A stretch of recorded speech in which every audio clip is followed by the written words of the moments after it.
स्थल पर रुके तो बिना छड़ी के अब श्री ठाकुर जी को कहाँ और कैसे बनाए। छड़ी तो भूले आए से काटते थे।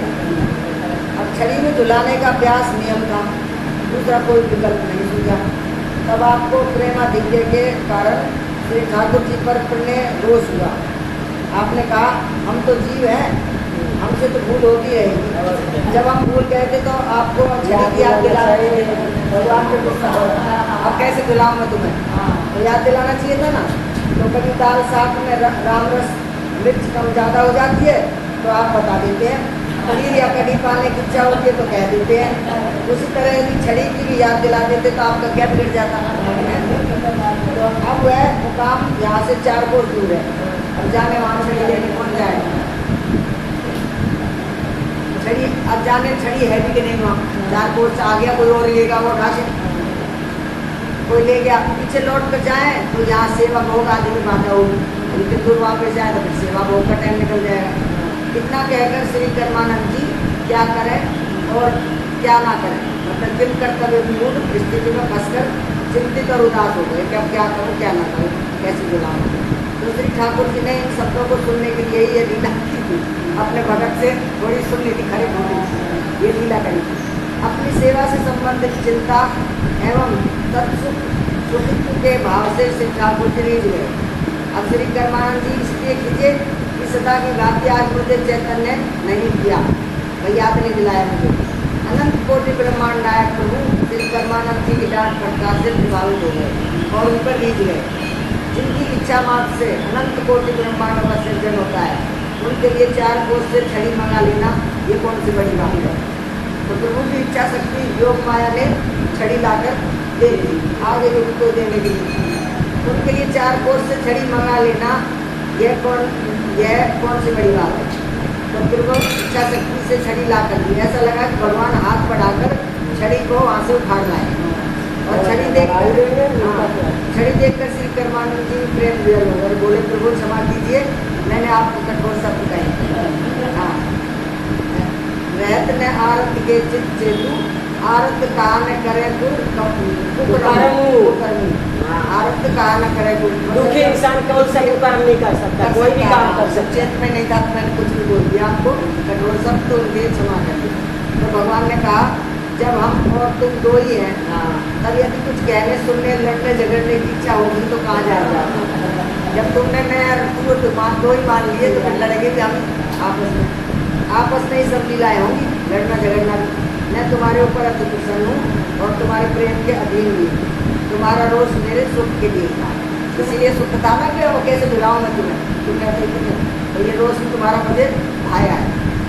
अब है श्री कोल जी और श्री अल जी 2 भाई, कोल जी और श्री अल जी दोनों भाई थे।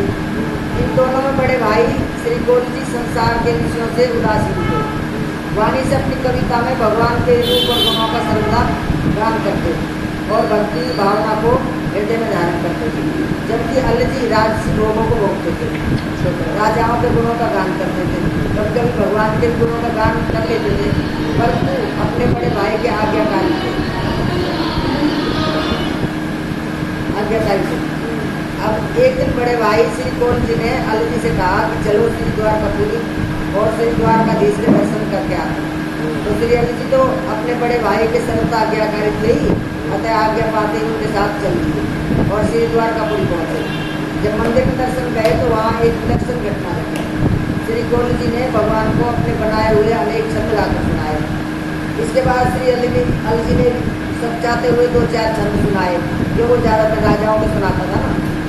इनके पदों को सुनकर श्री द्वारकाधीश ने प्रसन्न होकर ओंकारी में और पंडा जी को आज्ञा दी कि अल जी को मेरी प्रसाद की माला पहनाओ, छोटे वाले को, जो कि भगवान के कम गाता तो राजाओं को जाता बड़ा तो परिपक्व, इसको परिपक्व करना था ना भगवान ने, बड़ा तो नाराज हो जाएगा ना। अब आज्ञा पाकर पंडा जी माला लेकर आए किसी और जैसे ही इन्हें माला पहनाने लगे, इन्होंने कहा ये मेरे बड़े भाई, इन्हें माला पहनाई, मैं इस योग्य नहीं हूँ। तो श्री अल जी के कहने से भी पुजारी ने कोल जी को माला नहीं पहना और कहा ये माला तो प्रभु ने आपके लिए की है और ना ही आपके बड़े भाई के लिए, ये आपके बड़े भाई के लिए नहीं है तो आपके लिए। ऐसा कहकर पुजारी ने अल जी को माला पहना दी, अली जी को माला पहना दी। इससे श्री कौन जी ने अपना बड़ा भारी अपमान समझा कि छोटे को पहना दी नहीं। अब हेम बस और ग्लानि के मारे समुद्र में डूब गए। हाँ, जल के भीतर घुसते ही इन्हें दिव्य भूमि मिल गई। अब ये आनंद मगर होकर आगे चले, परंतु माला ने मिलने वाली अली की इन्हें भूल नहीं पाई। देखो वहाँ से जल के भीतर भी तो दिव्य भूमि जाने के लिए, पर माला ने भूल जाए, बात नहीं भूलता भाई। अब कुछ दूर और आगे बढ़ने पर इन्हें भगवान के पास सब मिले, जो कि अगवानी करने के लिए आए थे। उनसे मिलकर आपको सुख शांति मिली। फिर आपने जब द्वारकाधीश श्री कृष्णचंद्र के दर्शन किए, तब परमानंद की प्राप्ति हुई। अपमान का दुख भूल गया, अब अपमान का दुख भूल गया। इसके बाद जब कौन जी प्रसाद पाने के लिए बैठे, तब भगवान क्या कैसे सेवकों ने इनके सामने 2 पत्तल मांगे। आपने पूछा ये दूसरा पत्तल किसके लिए? तो भगवान ने पूछ दिया तुम्हारे छोटे भाई के लिए, वह हमें और तुम्हें भी अत्यंत प्रिय है। हाँ, प्रिय तो था तुम्हें, बस गुस्सा आया है उसके ऊपर। दूसरा पत्तल छोटे भाई के लिए है, सुनते ही अमृत में भोजन प्रसाद है, अप्रिय हो गया। छोटे भाई का नाम लेते फिर गुस्सा आ गया, फिर वो विष के बराबर हो गया। अपमान का दुख जो भूल गया था वह फिर जो का दुख। अब यह देखकर भगवान ने श्री अलग जी के पूर्व जन्म की कथा सुनाई और कहा कि यह तुम्हारा छोटा भाई पूर्व जन्म में बड़े भारी राजा का पुत्र था। वहाँ इसे वैराग्य हो गया, घर छोड़कर वन में चला गया। वहाँ इनसे मन बुद्धि लगाकर खूब मेरा भजन किया। इसी बीच एक राजा वन में आया, उसके साथ अनेक प्रकार के भोग विलास की सामग्री थी, जिसे देखकर इस राजकुमार के मन में विषय भोग की वासना उत्पन्न हो गई। इसलिए हमने इसे संसारी सुखों को भोगने के लिए मनुष्य का शरीर दिया। अब जाके कुछ होगा, यह भोगों को भोगकर उसकी असारता समझकर वासना से मुक्त हो जाता है। फिर भगवान ने कौन जी से कहा कि तुम्हारे वियोग में तुम्हारे छोटे भाई ने अन्न जल त्याग दिया है और तुम्हारे वियोग में वे अधिक भी जीवित नहीं रह सकते, इसलिए अब तुम शीघ्र जाकर उनकी खबर दो। यह कहकर भगवान ने कौन जी के हाथ में प्रसाद दिया। शंख चक्र के चिन्ह लेकर आप घर को आ गए। अपमान का दुख सपन में हुए दुख के समान बिल्कुल अब भूल गए। मन में उसके प्रति अपार प्रेम हो गया। इधर छोटे भाई और श्री अली जी ने जब सुना कि मेरे बड़े भाई कौन जी दिव्य द्वारका का दर्शन करके आ रहे हैं, तो उनके स्वागत के लिए चले गए। भाई को देखकर भूमि पर पड़कर प्रणाम किया। इसलिए कौन जी ने अली जी को भगवत प्रसाद दिया तथा पूर्व जन्म का इतिहास भगवान ने जो कुछ कहा था वह सब कह सुनाया। उसी समय श्री अली जी ग्रह की आसन को सर्व पर त्याग कर वृंदावन में रहने लगे। अब दोनों भाई भक्त भगवत के प्रेम में सरोवर हो गए। जितने दिन को उसको राजसी सुख भोग लेते थे, इतने दिन के लिए भगवान ने उसको ऐसी जगह भेज दिया कि राजा और बीच में रहे तो वही खा पी तेरा मन करता है। अब दोनों भाई शुद्ध हो गए और भगवान की भक्ति में हो गए। अब श्री नारायण दास जी, नारायण दास जी भक्तवर श्री अली जी के पोते थे, उनके पोते थे। इनसे बड़े और दूसरे भाई थे, ये सबसे छोटे थे। बड़े भाई लोग धन का उत्पादन करने वाले थे और ये श्री नारायण दास जी कुछ भी कमाते नहीं थे, केवल खर्च करते थे। एक दिन की भाभी ने इन्हें ठंडा भोजन दिया, इससे इन्हें मान दुख हुआ। इन्होंने अपनी भाभी से कहा कि मुझे ताज़ा भोजन बना कर दो। इस पर वह क्रोध करके बोली तू अलबाबा है क्या जो तुझे गर्म भोजन बना कर खिलाऊंगी?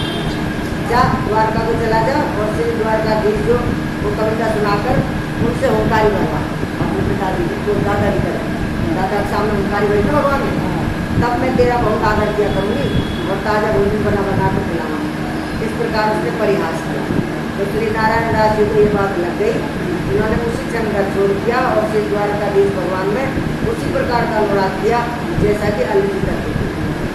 इन पर भी भगवान प्रसन्न हो गए क्योंकि वे तो भक्त प्रेम के बस नहीं रहते। अब श्री पृथ्वीराज जी, पृथ्वीराज जी श्री कात्यायन सिंह जी के सुपुत्र। श्री पृथ्वीराज जी संस्कृत और हिंदी दोनों भाषाओं में काव्य रचने में बड़े निपुण। द्वारा रचित सवैया, गीत, श्लोक, बेली, दोहा आदि विविध छंदों में काव्योचित गुण साहित्य के 9 रस पाए जाते हैं। आपके छंद शास्त्र के सभी नियमों का पालन करते हुए अनेक प्रकार से हरियश का वर्णन किया। आप दूसरे को दुखी देखकर उसे दुखी करने का उपाय करते थे। आपकी वचन रचना विद्वानों के द्वारा प्रशंसनीय है। आप काबे के अर्थरूपी धन को अमूल्य मानकर उसे अपने हृदय में उसी प्रकार धारण करते थे जैसे भ्रमर मकरंद को करता है। अवेली कृष्ण रुक्मणी नामक आपका काव्य अनुपम है। उसके पढ़ने से ऐसा लगता है कि आपके कंठ में सरस्वती का ही वास है। इनका विशेष विवेक है। राजस्थान के कृष्ण भक्त रचनाकारों में बीकानेर राजवंश के राठौर पृथ्वीराज का अप्रतिम स्थान है। ये राव कल्याणमल के पुत्र और अकबर के दरबार के प्रसिद्ध 9 रत्नों में से एक थे पृथ्वीराज। इनका जन्म विक्रम संवत 1606 की मार्गशीर्ष कृष्ण प्रतिपदा को हुआ था। ऐतिहासिक विवरणों से इनके द्वारा 3 विवाह करने का उल्लेख मिलता है। पहली पत्नी जो थी जैसलमेर के रावण हरराज की पुत्री लालांबे के निधन के बाद इन्होंने उनकी बहन चंपादेव से विवाह किया। इनके वंशज पृथ्वीराज जो था इनका कहलाता। उच्च कोटि के कवि होने के साथ साथ ही श्री कृष्ण के अनन्य भक्त एवं प्रसिद्ध योद्धा भी थे। विक्रम संवत 1638 में काबुल में तथा विक्रम संवत 1653 में अहमदनगर के युद्ध में इनके द्वारा प्रदर्शित अद्भुत पराक्रम के कारण मुगल सम्राट द्वारा इन्हें गागरोनगढ़ का दुर्ग पुरस्कार रूप में प्रदान किया। अब पृथ्वीराज के व्यक्तित्व की सर्वाधिक उल्लेख विशेषता ये है कि अकबर के कृपा पात्र तथा विश्वस्त सेना नायक होते हुए भी इन्होंने देश की स्वाधीनता के लिए संघर्षरत कर्तव्यनिष्ठ वीरों के प्रति मुक्त कंठ से प्रारंभ की। उनसे डरे नहीं अकबर से। शौर्य और स्वाभिमान के अग्रदूत महाराणा प्रताप द्वारा अकबर से समझौता करने के लिए पत्र लिखने का समाचार पाकर मातृभूमि की स्वतंत्रता के हितैषी इस देशभक्त का हृदय दिल मिला हुआ। पत्र जो समझौते का लिखा ये अच्छा नहीं। इन्होंने महाराणा प्रताप को तत्काल कविता दोहे लिखकर भिजवाए। इन दोनों ने महाराणा प्रताप के सुप्त स्वाभिमान को जागृत कर जातीय गौरव तथा राष्ट्र के सम्मान की रक्षा की। दोहे इस प्रकार है। दोहे में लिखा है कि बालक जो पतसाह बोले मुख हुताम बहन निहर पचम विस्मा युगे का सम राम कैपू मूछा पाड़ के पटकू निजतन करद कीजे लिख दीवान हिंदो मैंने बात दी। अर्थात ये प्रताप यदि तुम अपने मुंह से अकबर को यानी बादशाह को कह दोगे तो मैं समझूंगा कि सूर्य पश्चिम में उगने लगा है। एक लिंग के दीवान दो बातों में से एक बात बताओ कि मैं अपने मुंह पर काम दूँ या आत्महत्या कर दूँ, क्योंकि तुमने समझौता कर दिया है। अब बहुमुखी प्रतिभा के धनी पृथ्वीराज महान भक्त दार्शनिक और उच्च कोटि के कवि थे। सामायिक भक्तों और कवियों ने इनकी परिस्थिति में अनेक पद दोहे और कविता लिखी। कर्नल डार्ड और देसी तोरी जैसे विदेशी विद्वानों ने भी उनके अपूर्व शौर्यता भक्तिभाव की प्रशंसा की। अंग्रेजों ने अपने समय के प्रसिद्ध चारण तुलसा आडा ने पृथ्वीराज रचित वेद को 5 वेद बताया।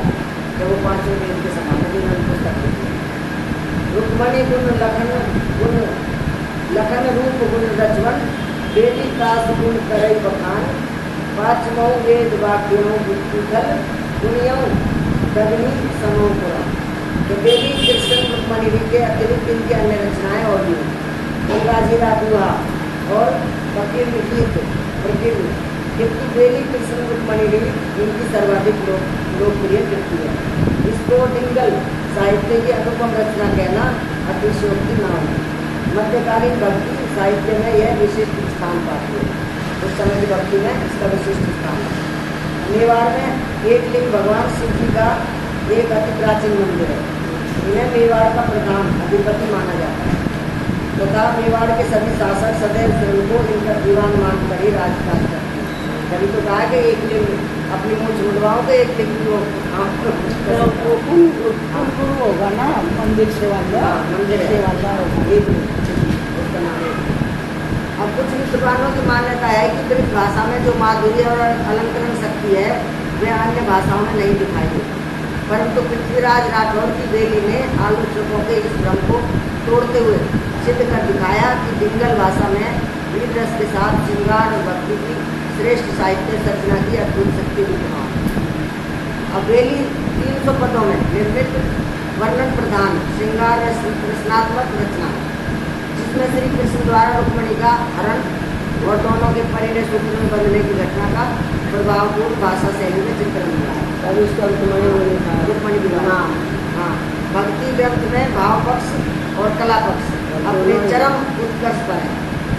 विषय अनुकूल वर्णन, नाद सौंदर्य, दृश्य मूर्ति मंदता, शब्द का चयन, अलंकारों की अद्भुत छटा आदि विशेषता तेजी में सर्वत्र बिखरी पड़ी। इस कीर्ति की लोकप्रियता का अनुमान इससे लगाया जा सकता है कि संस्कृत पिंगल तथा डिंगल भाषा में बेली की असंख्य टीका है। मतलब इतनी अच्छी है कि इसको संस्कृत में भी दिया, पिंगल भाषा में भी, पिंगल भाषा में। अब इन टीकाकारों में जैन धर्मावलंबियों की संख्या भी सबसे अधिक है। जैन धर्म निर्माणी होता है। आकर्षक भाषा शैली, सरस वर्णन, अवसर एवं प्रसंगानुरूप शब्दों का स्थित प्रयोग, भावों की गहराई आदि विशेषताओं से इस भक्ति रचना को अनुकूल बना दिया। भाव और भाषा के समायोजन के कारण वर्णित प्रसंग मूर्तिमंत होते हैं। जो उन्होंने प्रसंग लिखा है मानो वो मूर्ति के उन्होंने रूप में दिया है। उदाहरण के लिए रुक्मिणी की यौवन अवस्था के रूप और सौंदर्य का सब चित्र करती है। क्या लिखा है उनके रूप और यौवन के ऊपर, दल फूली विमल वन, नयन कमल दल, कोकिल कंठ सुहाड़ सुहाई सर, पापड़ी पंख सवारी नवी परी, भ्रूहारे भ्रमिया बरमर, आगली पिच मात रमती आंगनी, काम विराम छिपाइन काज, लाजवंती अंगी ए लाजवती लाज करमती आवला। ये भक्ति कवि ने श्री कृष्ण और शिशुपाल की सेनाओं के मध्य युद्ध का अत्यंत चित्रोपम वर्णन किया। भाले रूपी सूर्य किरण युद्ध में संतप्त होकर चमचमाने लगे, बाण बंद हो गए, शरीर पर तलवारों की धारें चमक रही, जिन्हें देखकर ऐसा लगता है मानो शिखर शिखर पर बिजलियां चमक रही। सबक क्षेत्र का एक शब्द यहाँ पे दृष्टांत किया है कि कल कलिया कुंत किरण कली कुंकली, वर्जित ऋषिक विवर्जित रजित बाहु, धड़ी धड़ी धड़की धार धार जल सियरी सियरी समवई सिलाओ, जिनी दीग जन्म लगी मुक्ति जे जिया, कृष्ण जु पोखन भरण करई, कैन तप तनव दिन तनव कीर्तन श्रम विदाविन देव सरई। जिन भगवान श्री कृष्ण ने जगत में जन्म दिया है, जिन्होंने मुख में जिज्ञा दी है और जो कृष्ण लोक हितैषी एवं सबका पालन पोषण करने वाले हैं, उनकी कीर्ति का बिना परिश्रम के वर्णन किस प्रकार किया जा सकता है। भाइयों धाम तहाँ गरुड़े ही माठो बिने, ग्रह उपग्रहण ग्रह वारण वस्ते राव। हे राजा वसुदेव के पुत्र, हाथी को ग्रह की पकड़ से मुक्त कराने के लिए दौड़ते समय आप गरुड़ को भी मंदगामी समझकर पैदल उड़ दिया। ये भी धीरे चल रहा है, गरुड़ चल रहा है, दौड़ पड़े, फिर मेरी मुक्ति के लिए देर क्यों लगा। तो वेली के अध्ययन से स्पष्ट होता है कि पृथ्वीराज राठौर उच्च कोटि के भक्त और काव्य मर्मत होने के साथ साथ ज्योतिष, संकुल, वैदिक संगीत, नृत्य, नाट्य, योग शास्त्र, पुराण दर्शन, राजनीति, कर्मकांड, भाषा शास्त्र प्रभृति विषयों के भी जानकार। ठाकुर जीरा दूरा 240 दोहे की भक्ति रचना की है, जिसमें श्री कृष्ण और भगवान श्री राम का गुणगान किया। श्री पृथ्वीराज जी बहुत बड़े भगवत भक्त और महान कवि थे। भगवान की सेवा में आपको बड़ा भारी प्रेम था और विषयों से ऐसा वैराग्य था कि मंदिर में आपने अपनी रानी को भी नहीं पहचाना। मंदिर में रानी मिली तो उसको नहीं पहचाना, इतने भाव में। एक बार आप विदेश गए, वहाँ आपने मानस सेवा के निमित्त मन से मंदिर में प्रवेश किया, परंतु हृदय में भगवान के दर्शन नहीं हुए। अब कैसी सेवा हो जब हृदय में भगवान नहीं आए, तो बिना सेवा भोजन पान आदि कैसे नहीं। इस प्रकार 3 दिन बीत गए और भगवान के दर्शन मंदिर में नहीं हुए। 4थे दिन मंदिर में भगवान के दर्शन हुए, तब आपने उनकी मानस सेवा की और महान सुख का अनुभव किया।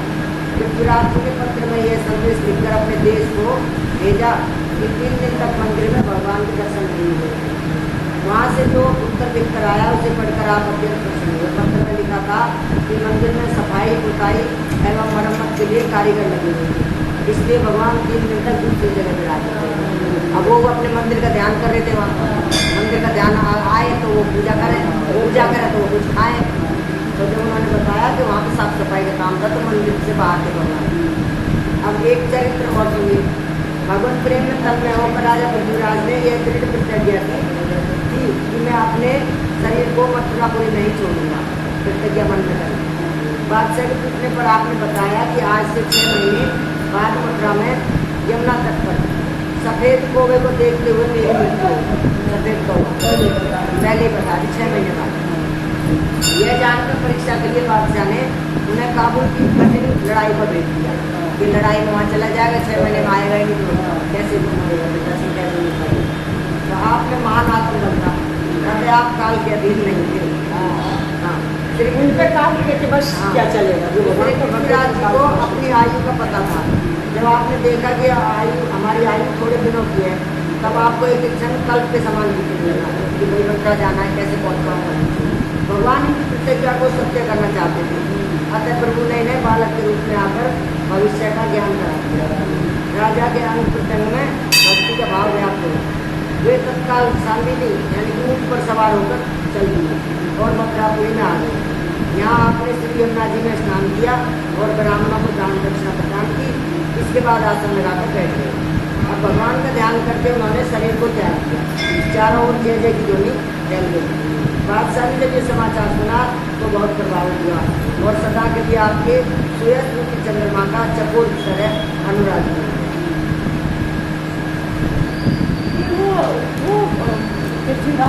वो नहीं है, वो नहीं, ये राठौर है, वो चौहान है, ये राठौर है, राजा के भक्त। अब है श्री शिवाजी। शिवाजी शिवाजी शिवाजी ने शिवाजी ऊपर बिंदी है। हाँ, शिवाजी। एक बार अन्यायी मलेच्छ अजीत खान ने द्वारकापुरी में आग लगाया। तब रणछोड़ श्री द्वारकाधीश ने सांगन के पुत्र शिवा को पुकारा। धरती धन और धाम आदि के लिए सभी साधारण लोग लड़कर मर जाते हैं, परंतु वीर बाढ़ेल वंशी क्षत्रिय भक्त ने चतुर्भुज श्री द्वारकानाथ के चौड़े चौक में यवनों की सेना को विध्वंस कर अपने तन मन और प्राणों को न्यौछावर कर दिया। आग लगाई ना द्वारकापुरी में। इस प्रकार राठौर वंशीय इस भक्त ने अपने बाहुबल से अपने पूर्वज चांद के नाम को उजागर किया और नष्ट होती द्वारकापुरी की तथा वहाँ के निवासियों की रक्षा एवं उसे सदा के लिए सुरक्षित कर दिया। तो श्री शिवाजी के विषय में है कि शिवाजी भीलों के राजा थे, परंतु स्वयं भील नहीं थे, वो थे राठौर क्षत्रिय, लेकिन उनके राजा बने हुए थे। मारवाड़ राठौर राज्य की स्थापना करने वाले राव शिवाजी का तीसरा पुत्र अज था। उसके शासन क्या होगा ना। हाँ, अब तीसरा पुत्र था उनका अज। उसने ओखा मंडल यानी कि शंख द्वार, जब ट्रेन से जाते तो ओखा उतरते हैं, डायरेक्ट वहीं तक तो है ही वो द्वार। तो द्वारका के निकट एक प्रदेश पर अधिकार कर वहाँ अपना राज्य स्थापित किया। अज के वंशज जो है बाढ़ेल राठौर, जो अब भी वहाँ है। तो श्री शिवाजी उन्हीं के वंश में उत्पन्न हुए। द्वारका से 4 कोस दूर पर श्री शिवाजी का निवास स्थान था। वे यहाँ से नित्य दर्शन करने जाते हैं। दर्शन करना, प्रसाद लेना और परिक्रमा करना द्वारकाधीश की, ये आपका नित्य नियम था। 4 कोस तो ऐसे पैदल चले आते थे पहले। अब भगवान इन्हें प्रिय थे तथा ये भगवान को प्यारे थे, तभी तो संकट के समय भगवान ने इनका सम्राट दिया।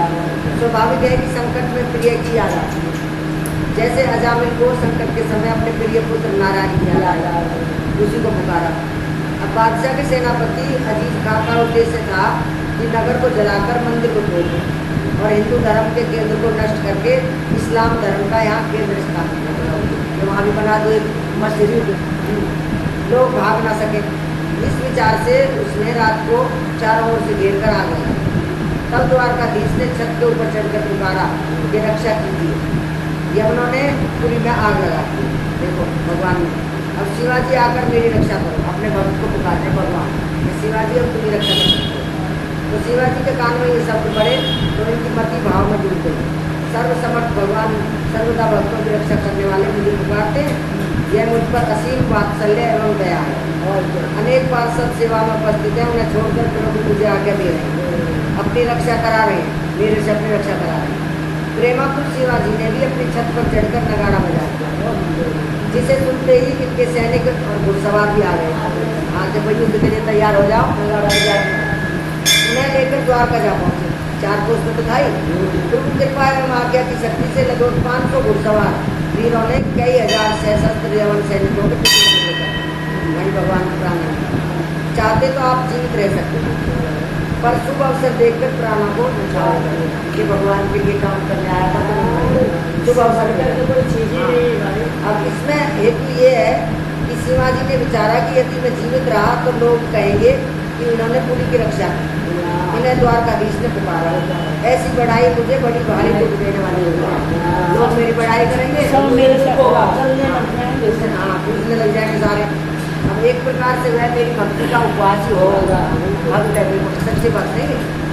अतः श्री द्वारका धाम में बढ़ाई नहीं चाहते हैं। हाँ, अतः श्री द्वारका धाम में भगवान की आज्ञा से भगवान के लिए आज मैं यदि शरीर ना त्यागूं तो फिर ऐसा अवसर मुझे कभी हाथ आएगा ही नहीं।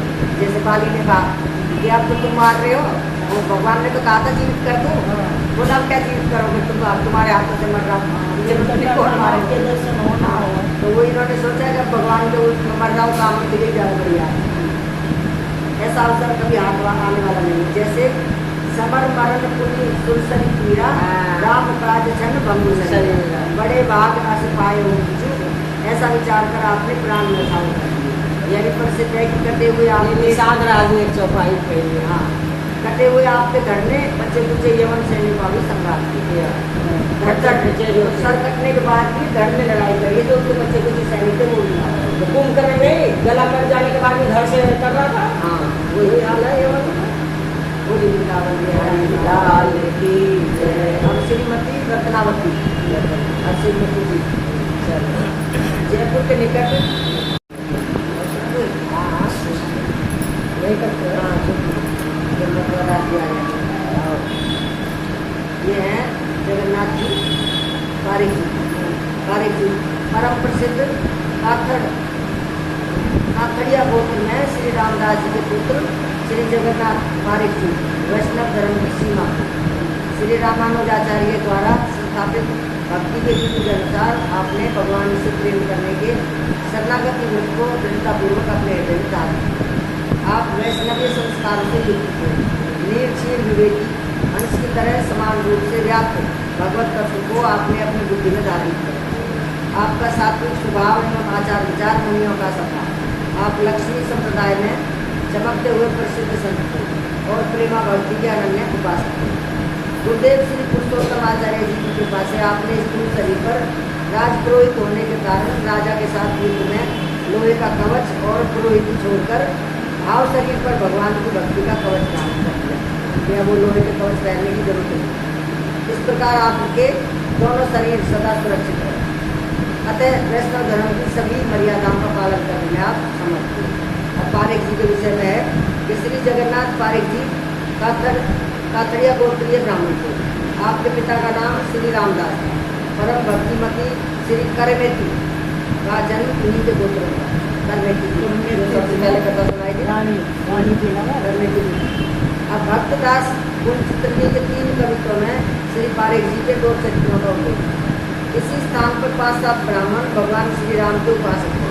वे अपनी उपासना में तल्लीन थे। किसी कीजिए घोर साख वहाँ आ पहुँचा और उसने वैष्णवीय उपासना का खंडन किया। हाँ, वे ब्राह्मण शास्त्रार्थ नहीं कर पाए। इसी समय देवलोक से श्री जगन्नाथ जी पारिक वहाँ पहुँच गए। उन्होंने उससे शास्त्रार्थ करके उसे हरा दिया और श्री रामो उपासना का समर्थन किया कि आप शाक्त हो तो वो भी राम उपासना कौन सी कम, उन्होंने दिखा दिया, उनको समर्थन किया। इससे वे ब्राह्मण बहुत प्रसन्न हुए, परंतु उस शाक्त को बहुत बुरा लगा। तब उसने मारण शक्ति का प्रयोग किया। हाँ, परंतु उनके ऊपर कुछ भी प्रभाव उसका नहीं हुआ। उनके उस मारण प्रयोग से वे स्वयं मरने लगा। तब श्री पारिक जी को दया आई। उन्होंने उस शाक्त की रक्षा की। इससे प्रभावित होकर उस शाक्त ने की शरण ग्रहण और राम भक्त बन गया। ये शाक्त का मतलब होता है तांत्रिक लोग। एक बार आप कहीं जा रहे थे, मार्ग में आपको कई ठग मिले। उन्होंने आपको लूटने मारने का प्रयास किया, परंतु आपका शरीर तो दिव्य कवच से सुरक्षित था, अतः कुछ भी असर नहीं हुआ। आपको यह भी पता नहीं था कि हमारी गर्दन पर किसी ने तलवार मारा, क्योंकि वो तो भगवान को उससे कवच हो गया था। कवच बना दिया। जब तलवारों के घाव से गर्दन नहीं कटी, कष्ट भी नहीं हुआ, तो वे समझ गए कि ये कोई दिव्य मनुष्य है। अतः श्री पारिक जी के चरणों में पढ़कर क्षमा प्रार्थना करने लगे। उन्होंने कहा कि हमारा कुछ भी आपने नहीं बिगाड़ा है, हम क्यों नाराज होंगे। इनकी इस मुनिवृत्ति को देखकर सभी दस्यु डाकू जो थे इनके शिष्य बने। चोरी आदि का उन्होंने त्याग कर दिया। इस प्रकार से पार्वती जी कुपात्रों को भी सुपात्र बनाने वाले। बस